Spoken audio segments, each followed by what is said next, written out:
Ayan guys, update lang. Ayan, makita nyo. Dito kami sa CarMax.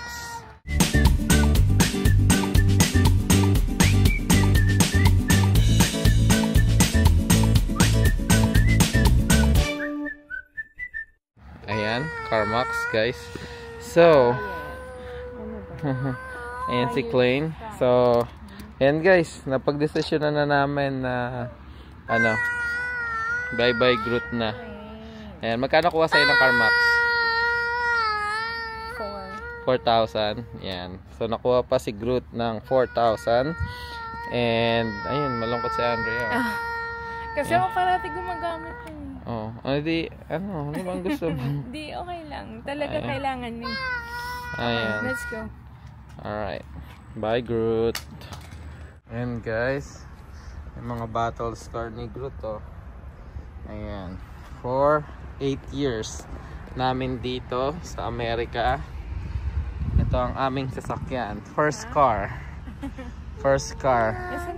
Almost 50 states, 25 states na travel ni Groot. Ayan. 100 ilan? 153,000 miles. Ayan. Malungkot kami guys, pero kasi kailangan talaga i-let go. Kasi pag nasira na naman si Groot, 'di ba? So, andiyan naman si Genya. Kasi Nemi. Ayan. So, ayan, daming memories dito kay Groot. And ayan, update na lang namin kayo later, guys. Andiyan na yung check. Yeah, na lang. 'Di ba, Har? Ayan guys, update lang.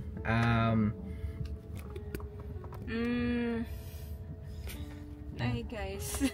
Dito kami sa CarMax dahil let go na namin si Groot. Binenta na namin siya worth $4,000.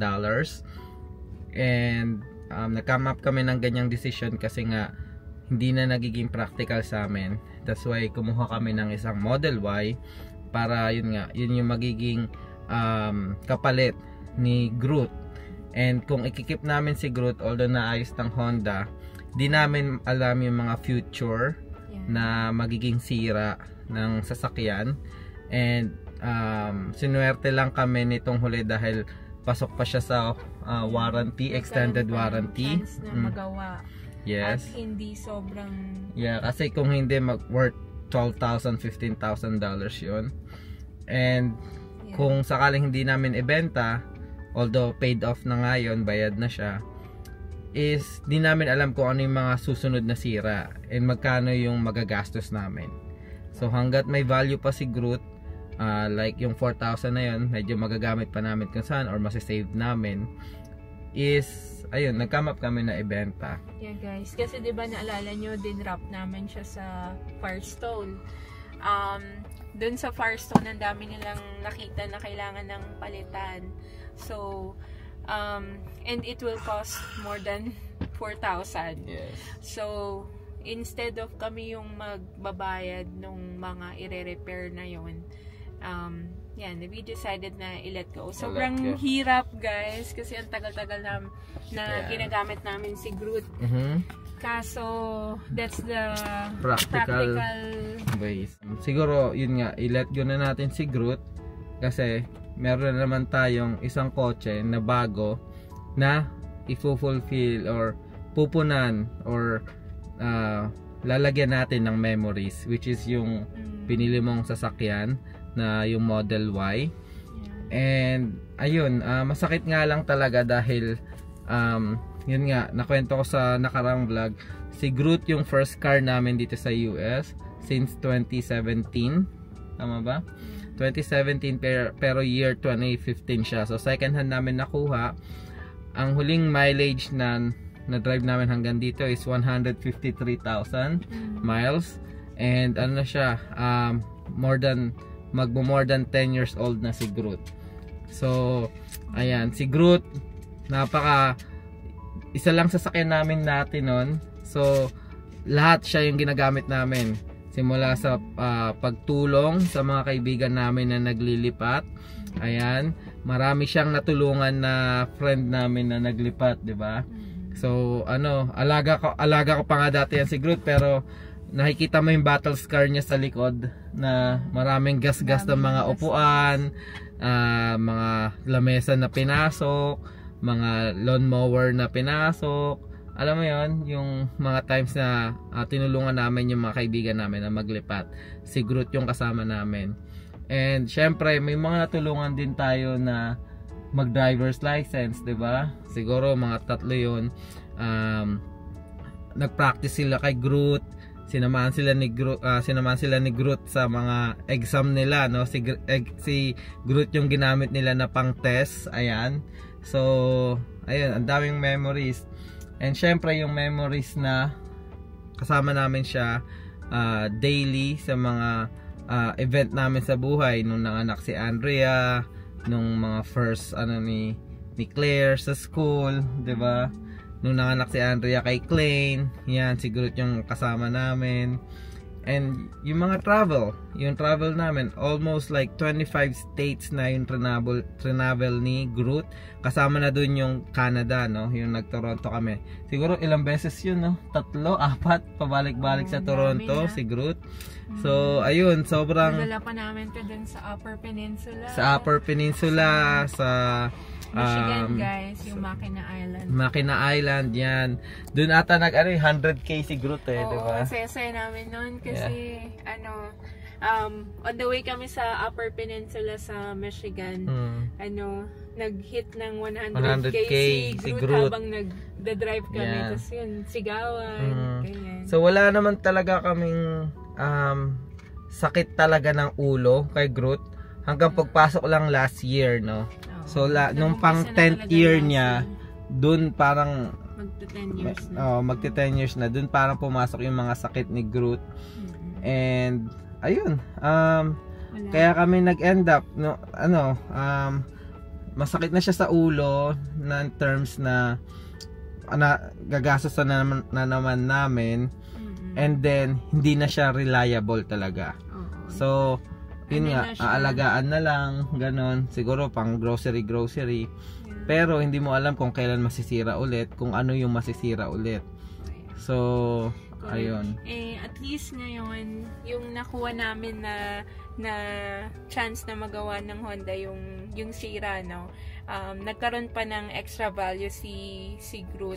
Tapos nakakuha pa kami ng extra na 4,000. Yeah, money talaga para maitabi, pang cover, kumbaga pang bawi namin din sa mga lahat ng nagastos namin kay Groot nung mga last few years. Ayan, so tulad nga din nung sinabi ko nung nakarang vlog, yung 'di ba yung update nga dun kay Groot dun sa Honda, yung value ni Groot na 4,000, I think sukli na sa amin yun kumbaga sa bayad namin sa kanya, pag paid off namin sa kanya ng sasakyan, second hand na siya, lahat ng memories, lahat ng natulungan niya, lahat ng event sa buhay namin ni Andrea, na yun nga, nanganak siya, graduate si Claire, nung mga nasa school si Claire, sa winter, sa snow, hindi kami pinabayaan, naging super reliable siya, is nakuha na namin yung value niya in terms into peso, in terms of sa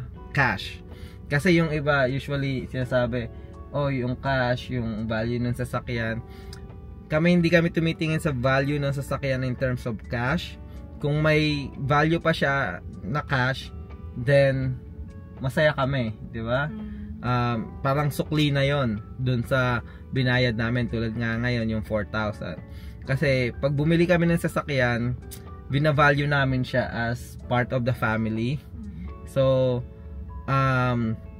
hindi parang isang burden. So ini-enjoy namin siya, inaano namin hangga't maaari na maging sandalan namin sa mga times na kailangan namin siya, sa work, sa pag-grocery, simple pag-grocery, and syempre yung pag-create ng memories kasama ng family. So ayun, nabenta namin siya ng 4,000, pero yung value na binigay sa amin ni Groot, lahat ng memories and natulungan na tao, is I think sobra-sobra na yun. Sobra-sobra pa sa binayad natin. Yeah. Yung comfort na binigay sa amin ni Groot, yung van namin, Honda Odyssey 2015, is feeling ko nasulit namin talaga siya. Nasulit namin yung sasakyan na yun. Nasulit namin si Groot. And nasuklian pa kami ng cash. So, ayun. Ayun lang. Tribute video to, guys, para kay Groot, no? And malungkot kami syempre dahil first car namin yun eh. Pero yun nga, kailangan na i-let go kasi yun yung difference dito sa Pilipinas at sa Amerika. Sa Pilipinas, kaya mong mag-maintain ng family car kasi mura yung paayos. May mga mekaniko, may mga kilala ka. Kahit palitan mo lang basta umaandar, palitan mo lang ng mga konting piyesta basta umaandar, okay na. Dito kasi sa Amerika, mahirap mag-maintain ng family car kasi pag masiraan ka, lalo na luma or kung modelo pa yung sasakyan mo, mahal yung gagastusin mo, nasa 1,000. And yun yung mahirap, no? Masakit sa normal na mga mamamayan dito sa Amerika. Ayun. So, yun nga, practical, ayun, kailangan mag-let go. And yun nga, magka-create kami ng marami pang memories naman kay Genya. And ito kay Nemi yan, may mga na-create na kami memories dito. So, ayun. Final thought. Ayan. So, guys, nakatulog yung kasama namin. Ayan. So, ano masasabi mo naman sa CarMax? Ma-recommend mo ba sila? Sobrang, para sa akin ako muna. Sobrang dali nilang kausap. As in, pumasok lang kami, wala, yung ko, nandun na, pipirma na lang. Yeah, kasi ang ginawa ko kasi guys, inano ko na siya online. Kumbaga, sinubmit ko na lahat ng documents, pina-approve ko na siya bago kami pumunta dito. So, pwede nyo yung gawin sa CarMax. Online offer lang siya. Tapos, hindi na talaga nila in-inspect ng mabuti yung talagang sasakyan. Kasi iniisip namin ni Judge yung ibang sira, yung mga water pump, tapos yung sensor niya, no, yung sa key fob, hindi na talaga nag-open. So, talagang manual key yung pagbukas kay Groot. And di yun na let connect. Talagang kung ano yung in-offer nila nung online, yun na yun, 4,000. And napakabait nila. In-offeran pa kami, may sasakyan ba kayo pa uwi? Kung gusto nyo, pwede kami ng lift, ipapawi namin kayo. May maghahatid. Yes, actually nag-shop kami around kung ano yung pinakamataas na offer. Si CarMax talaga yung nagbibigay na pinakamataas. Bakit hindi namin siya binenta sa tao? Kasi ayaw namin na yung babalikan ka pa kasi paano ba yun? Parang lang siguro, parang ang hirap ibenta sa tao na alam mo na merong mga sira.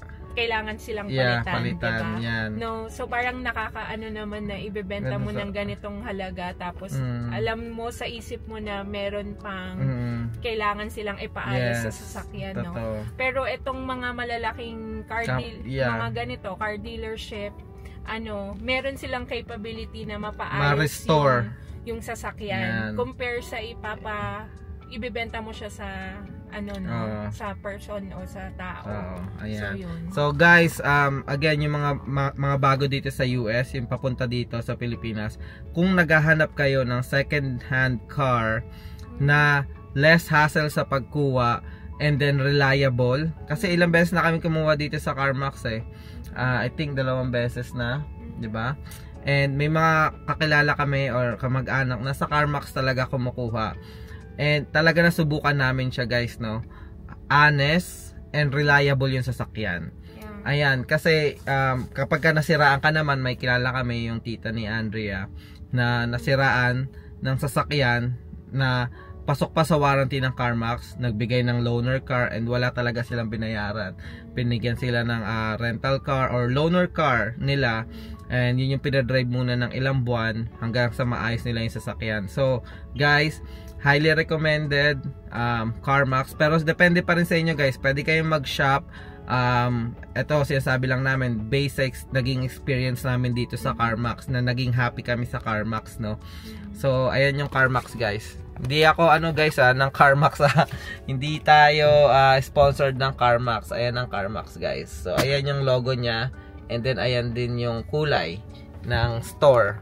So yeah, ano lang siguro, no, kung kukuha kayo ng sasakyan dito sa CarMax, maganda na siguro mag-shop kayo ng mag-shop kayo ng yung ano ba yun?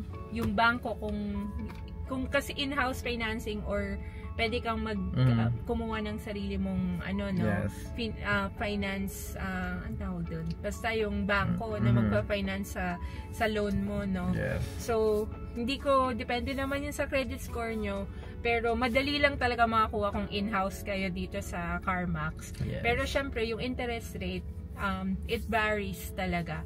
So minsan mataas yung interest rate ng CarMax compare sa mga other banks. So yun na lang yung gawin nyo. Tingnan nyo kung ano yung mababa yung interest rate bago kayo kumuha sa CarMax. Pero yung car mismo, we can sure na yun okay nga siya. Okay siya na talagang reliable, and marami kang choices guys, no. Dito lang ako sa CarMax nakakita na marami kang choice ng sasakyan, no.